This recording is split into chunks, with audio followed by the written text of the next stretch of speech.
हमारी एलीट को आदत पड़ गई है बोरोड ग्रोथ की। यानी कि सऊदी अरब गए, पैसे माँग ले। अब इमेजिन करें कौन-सा पाकिस्तान का वज़ीर-ए-आज़म बनते ही सऊदी अरब नहीं जाता।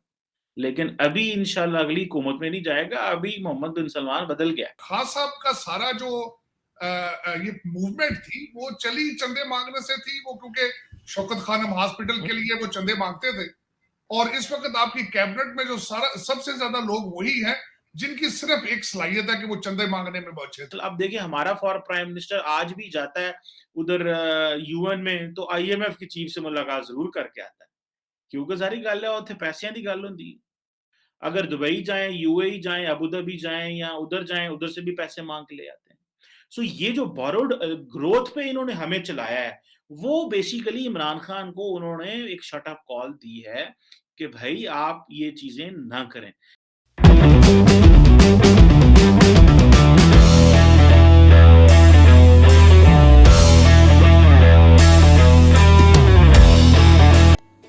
नमस्कार दोस्तों, मेरा नाम है गौरव सिंह और आज मुझे असिस्ट कर रहे हैं समीर, साक्षी और सोनाली सिंह।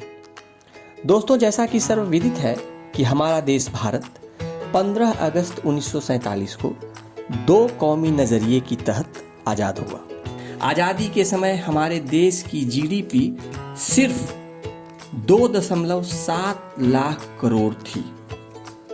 आज आज़ादी के 7वें दशक में हमारी अर्थव्यवस्था $3 ट्रिलियन के साथ दुनिया की 5वीं सबसे बड़ी अर्थव्यवस्था बन चुकी है। हमारी जीडीपी वर्ल्ड जीडीपी की लगभग 3.5% है और हमारे नेताओं के विजन के अनुसार अगर हमने $5 ट्रिलियन को अचीव कर लिया तो यह वर्ल्ड जीडीपी की 7% होगी, जो कि अपने आप में एक बहुत ही बड़ी बात है। दूसरी तरफ हमसे महज एक दिन पहले मतलब 14 अगस्त 1947 को जश्न आज़ादी मनाने वाला हमारा पड़ोसी देश पाकिस्तान $280 बिलियन के साथ वर्ल्ड इकोनॉमिक टेबल में फिलीपींस और नाइजीरिया जैसे देशों से भी पीछे 40वें नंबर पर खड़ा है। महंगाई पाकिस्तान में दिन प्रतिदिन सुरसा के मुंह की तरह बढ़ती ही जा रही है और इससे पाकिस्तानी जनता भले ही परेशान हो, पर पाकिस्तान के पीएम इमरान खान उनका ध्यान भटकाने के लिए उन्हें कभी अफगानिस्तान तो कभी इस्लामोफोबिया की घूंटी पिलाते हुए आपको नजर आ जाएंगे। इमरान खान ने नया पाकिस्तान का वादा भले ही दिया हो, पर उन्होंने उस समय यह नहीं बताया था कि नया पाकिस्तान भीख मांगकर बनाएंगे या चंदा इकट्ठा कर। 3 साल पहले नया पाकिस्तान की माला जपने वाली पाकिस्तानी मीडिया आज अपने ही सरकार को आईना दिखा रही है। आज के इस वीडियो में हम सुनने वाले हैं जनाब साजिद तरार साहब को। ये एक पाकिस्तानी अमेरिकन है और काफ़ी हद तक पाकिस्तानी डायस्पोरा को अमेरिका में रिप्रेजेंट करते हैं। मोहतरमा आरजू काजमी जी एक पाकिस्तानी यूट्यूबर और पब्लिक इन्फ्लुएंसर हैं जो इस्लामाबाद में रहती हैं।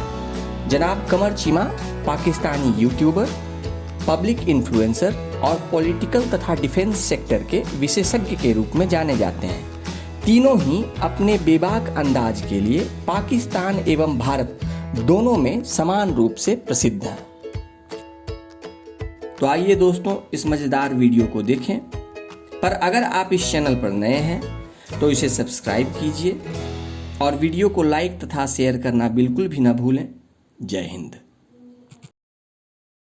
अब देखें कि जैसे मैंने बताया कि कहाँ $4 अरब वापस करना और कहाँ $13 अरब वापस करना, अमाउंट तो बहुत बड़ी है और हुकूमत को अपना जो बजट डेफिसिट है मेंटेन करने के लिए, जिसे हम मालियाती खसारा जो है वो फिस्कल डेफिसिट मेंटेन करने के लिए और कर्जे वापस करने के लिए सालाना $26 अरब चाहिए। सालाना $26 अरब। अब इतनी बड़ी तादाद में पैसा लिया जा रहा है, ये पैसा तो वापस नहीं, देखो इतना पैसा तो कटा ही नहीं होता। सो हुकूमत अब क्या करेगी? यानी कि अभी जिसे आप कह लें कि $18 अरब के पाकिस्तान के फॉरेन एक्सचेंज रिजर्व हैं, डिस्पाइट द फैक्ट कि पाकिस्तान ने ये पैसा जो है वो जिसमें कुछ 3 अरब डॉलर जो हैं वो सऊदीज़ ने हमारे नेशनल किटी में डाले, वो भी तरले ते मिन्नतां पा-पा के, और वो जो रेफरेंस उन्होंने किया, ठीक है जी, वो जो रेफरेंस और जो शराइत और जो शिकें थी, वो इतनी ह्यूमिलेटिंग थी, इंसल्टिंग थी, लेकिन याद रखें रियलिस्ट वर्ल्ड में दुनिया ऐसे ही ऑपरेट करती है। हम समझते हैं कि वो देखें ना, हमारी एलीट को आदत पड़ गई है बोरोड ग्रोथ की। यानी कि सऊदी अरब गए, पैसे माँग ले। आप इमेजिन करें कौन-सा पाकिस्तान का वज़ीर-ए-आज़म बनते ही सऊदी अरब नहीं जाता। लेकिन अभी इंशाल्लाह अगली हुकूमत में नहीं जाएगा, अभी मोहम्मद बिन सलमान बदल गया है। वो बेचारा दे-दे के पैसे उनको यहाँ पे हमारे हुक्मरानों को आदतें पड़ी हुई हैं पुरानी, गए तो पैसे लैन दे, गए तो पैसे लैन दे, ठीक है? अभी वो कहते हैं यार ये क्या, आप अपना एक तरफ आप न्यूक्लियर पावर्ड कंट्री भी हैं, आपकी फ़ौज भी है, आप हमें इतना कुछ बताते हैं। आरजू, मेरे ख्याल में इस वक्त जो पाकिस्तानी बेचारी कौम है वो इम्यून हो चुकी है वीडियो कैसेट्स, वीडियो ऑडियो खबरों पे, क्योंकि उनका उनके बेचारे इकॉनमी, उनके हालात महंगाई से इतने वो बेचारे पिस चुके हैं, उनकी सोचने की सलाहियत ही खत्म हो चुकी है। मेरे ख्याल में वो एक ऐसे मोड में जा रहे हैं कि उनको छोटी मोटी खबरें इस वक्त जो है वो बाईपास कर जाती हैं। खान साहब के बनी गाला के खर्चे तो जाहिर है सारी दुनिया को पता था कि जहांगीर तरीन साहब उनके एटीएम मशीन है, और उनकी एटीएम मशीन कई नहीं है, कई लंदन में है, कई पाकिस्तान में है। बल्कि खान साहब का सारा जो ये मूवमेंट थी वो चली चंदे मांगने से थी। वो क्योंकि शौकत खानम हॉस्पिटल के लिए वो चंदे मांगते थे, और इस वक्त आपकी कैबिनेट में जो सारा सबसे ज्यादा लोग वही हैं जिनकी सिर्फ एक सलाहियत है कि वो चंदे मांगने में बहुत अच्छे थे। आप देख लें, इंग्लैंड से जितने अच्छा चंदा मांगा वो भी कैबिनेट में, जो अमेरिका से जिसने अच्छा चंदा इकट्ठा किया वो भी कैबिनेट में। तो अब उनकी पर्सनल सलाहियत तो है नहीं है, बस इसी तरह ये मांगे तांगे से चल रही है इस वक्त गवर्नमेंट। जो बजट के बारे में जो मैं आप बल्कि उससे भी ज्यादा सेंसिटिव बात जो इस वक्त है, इसमें मेरे जो तहफुजात हैं आरजू वो ये है, ये मिनी बजट नहीं है। बजट तो आपके हर हफ्ते आता है। जब भी आप बिजली महंगी करते हैं तो उस वक्त उसका किस पे, आपके बजट पे असर होता है। जब भी आप पेट्रोल महंगा करते हैं वो आपका बजट है। वो जब आप गैस महंगी करते हैं वो भी आपका बजट है। देखिए ना, मैन्युफैक्चरिंग किससे होती है? या बिजली से होती है। ट्रांसपोर्टेशन किस पे चलती है? एक चीज मैन्युफैक्चर होकर कंज्यूमर के पास किस तरह आती है? साइकिल पे तो नहीं आती ना, वो तो जाहिर ट्रेवल करके आएगी। तो ये एक इस वक्त गोरख धंधा बन चुका है मिनी बजट, और बिलखसूस आपके कंट्री में मिनी बजट और मिनी बजट बनाने वालों की अपनी तनख्वाहें सारी डॉलर में है, उनकी रुपयों में तनख्वाहें नहीं है। अब इस बजट के बारे में बात करना मैं चाहूंगा। 600 अरब रुपया इन्होंने इकट्ठा आईएमएफ के लिए करना है। ये वही आईएमएफ है जहां अगले दिन आपने उनकी इनविटेशन पे आप नहीं पहुंचे, वॉशिंगटन आपने समिट रिफ्यूज की।